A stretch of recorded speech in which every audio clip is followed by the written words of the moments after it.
संस्थांच्या साईबाबा कन्या विद्या मंदिर या विद्यालयाच्या वार्षिक क्रीडा स्पर्धांना नुकतीच सुरुवात झाली आहे। या प्रसंगी साईबाबा संस्थांचे प्रशासकीय अधिकारी उगले यांच्या शुभ हस्ते नारळ फोडून शुभारंभ करण्यात आला आहे। या प्रसंगी विद्यालयाचे प्राचार्य गंगाधर वरगुडे तसेच इंग्लिश मीडियमच्या प्राचार्य सौ शिल्पा वैद्य मॅडम या उपस्थित होत्या।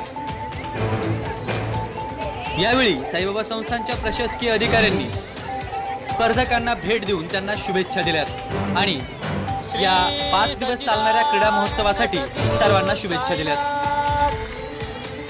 5 दिवस चालणाऱ्या या क्रीडा स्पर्धा विद्यालयाचे क्रीडा प्रशिक्षक सुजय बाबर यांच्या नियोजनात पार पडणार असून सर्व शिक्षक वृंदांचं सहकार्य या स्पर्धांसाठी आहे। या स्पर्धांचं थेट प्रक्षेपण महाराष्ट्र प्रक्षेपण या न्यूज नेटवर्कवरून सर्वांपर्यंत पोहोचवलं जाणार आहे।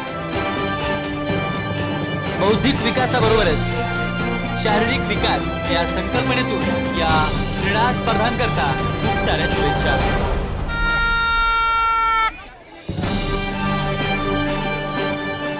महाराष्ट्र प्रक्षेपण न्यूज नेटवर्क शिर्डी।